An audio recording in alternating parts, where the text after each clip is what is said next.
पाँच 10 सवाल करेंगे, ठीक है।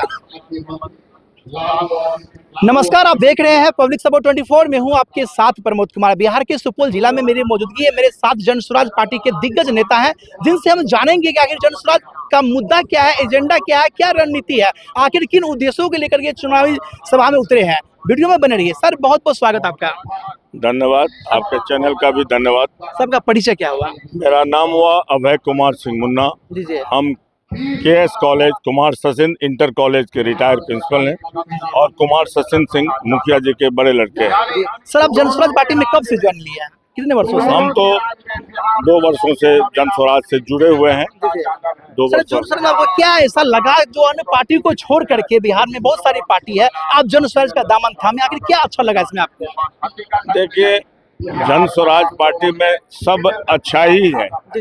कोई भी सामान्य नागरिक से अगर आप बात करेंगे तो आपको पता चलेगा कि हर आदमी इसको अप्रिशिएट कर रहा है। प्रशांत जी के हर भाषण को सुन रहा है, समझ रहा है। जितनी हम आप कल्पना नहीं कर सकते उतने लोग इसको देख सुन रहे हैं। और प्रशांत जी का जो कल्पना है, बिहार के बदलाव, शिक्षा और रोजगार, पलायन रुकना। आप पलायन को सामान्य अर्थ में नहीं देखें। पलायन, आप अभी तो बहुत कम उम्र के हैं, हम लोग तो उम्र दराज हो गए। हम लोग अपने जवानी को देखे हैं, शादी विवाह करके हम लोग परिवार के साथ रहे। आज हमारा बच्चा अपने परिवार के साथ नहीं रहता है, साल में 1 महीना 2 महीना भी नहीं रह पाता है। इस बात को अगर आप भावनात्मक रूप से देखेंगे तो आपको एहसास होगा कि पलायन कितना बड़ा दंश है। और इस बात को प्रशांत जी देखे, समझे और इस मुद्दा को सबसे पहले उठाए। सर, जिस विधानसभा क्षेत्र का संभावित प्रत्याशी है, वो विधानसभा क्षेत्र एकदम हॉट सीट कहे जाते हैं, जिनके जो है नेता जो है नीरज सिंह बबलू मंत्री भी है। क्या लगता है कि वो क्या नहीं किया जो आप करेंगे उस विधानसभा क्षेत्र के लिए? देखिए, हम तो अभी संभावित उम्मीदवार हैं। जी बिल्कुल। करने की बात तो अभी हम नहीं कर सकते हैं। पहले मौका मिलता है तो बहुत कुछ कर देंगे। आप ये जाने, अगर जनता जानना चाहती क्या बहुत कुछ कर देंगे? नहीं, पहले टिकट, उसके बाद जानने की बात।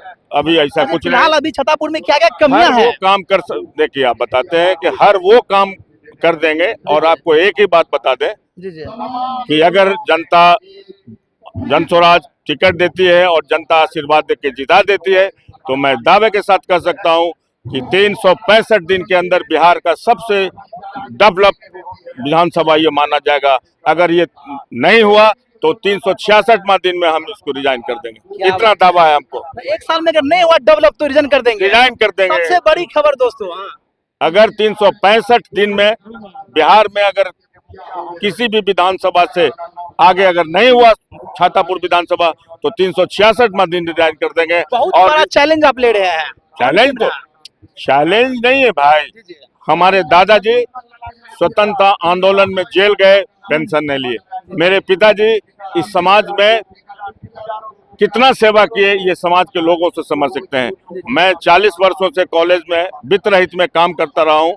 हम लोग के खून में सेवा बढ़ा हुआ है।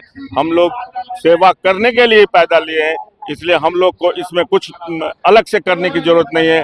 हम लोग इसको कह दिए तो कह दिए और कर देंगे। फिलहाल जो है छतरपुर विधानसभा में कितने ऐसे कार्य है जो होना चाहिए वो नहीं हो रहा है आपकी नजरों में? भाई तो बहुत सामान्य है, लोगों को समझना चाहिए कि विधानसभा में अभी इतनी मकई की खेती हो रही है कि एक नहीं दर्जनों फैक्ट्री लग सकता है।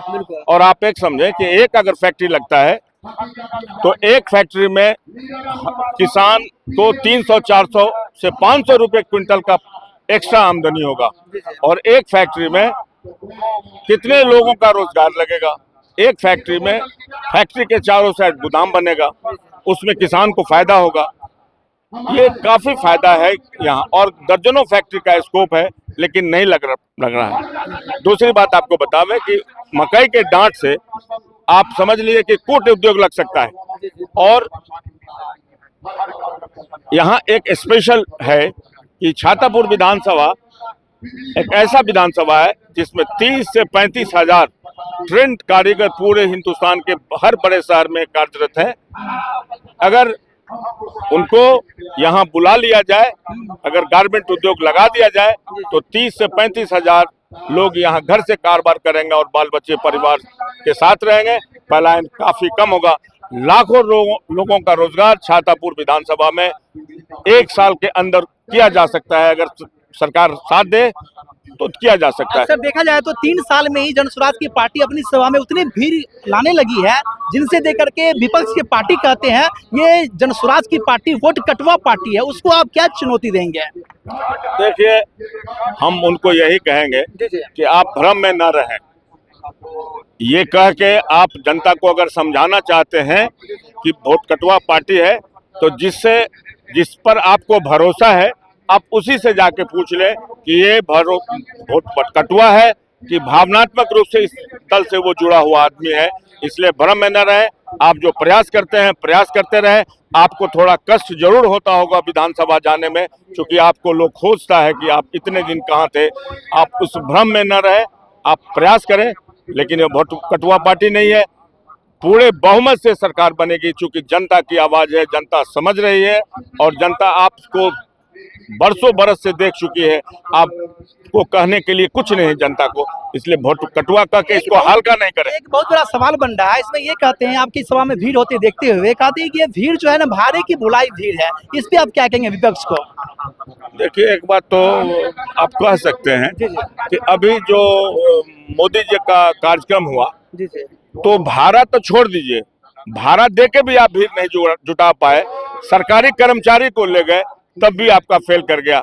हम लोग को कौन पावर है, जनस्वराज को कौन पावर है कि वो भाड़े पर हो? आप तो पत्रकार हैं, आप तो जनता से समझ सकते हैं कि भाड़ा पर आए हैं कि अपने मन से। ये बात जरूर है कि हम लोग जनता को लाने के लिए उसके घर घर गए हैं, उससे मिले हैं, आग्रह किए हैं, विनती किए हैं। इसको अगर आप भाड़ा के रूप में लेते हैं तो ले सकते हैं। क्या लगता है बिहार की जनता जनसुराज पार्टी में विश्वास करेंगी इस बार? अब जनता तो विश्वास करेगी लेकिन विश्वास आप लोग विश्वास होने दीजिएगा तब ना। इतना विश्वास अविश्वास का चर्चा करते हैं कि विश्वास भी अविश्वास में बदल जाता है। जनता विश्वास कर चुकी है। आप लोग इसको कृपया ऐसा ना कहें कि विश्वास करेगी। अच्छा, आप क्षेत्र में घूमते हैं, जनता का क्या रिएक्शन होता है, क्या मांगे होती है, क्या वो कहते हैं? आप जाते होंगे तो। जनता का कोई डिमांड हमसे नहीं है। जनता का डिमांड जो पूर्व के विधायक मंत्री हैं, सरकार से है। उसमें हम लोग इतना ही कहते हैं कि भाई हम जिस दल से हैं उस दल में किसी दल के नेता के विरोध में हम लोग को नहीं बोलना है। ये आप जाने और आपके नेता जाने, आप उनसे हिसाब लीजिए। हमसे हिसाब लीजिएगा तो जब हम सत्ता में आएंगे और नहीं करेंगे तो पार्टी का डिसिप्लिन भी ऐसा है कि 2.5 साल में हट जाना है। और चंद तरह का इसमें जनता का जो डिमांड है उसको हम लोग निश्चित रूप से फुलफिल करेंगे, उसमें कहीं कोई शक नहीं। जैसे कि आपने कहा कि जनता मुझे मौका देती है तो 1 साल में ही हम वैसा काम करेंगे जो पूरे बिहार में सबसे सर्वोच्च विधानसभा होगा। ये सच बात है क्या? ऐसा करेंगे? आखिर जनता को उत्सुकता है जानने का। नहीं, ये उत्सुकता ये गुप्त रखने का चीज है, बताने का चीज नहीं है।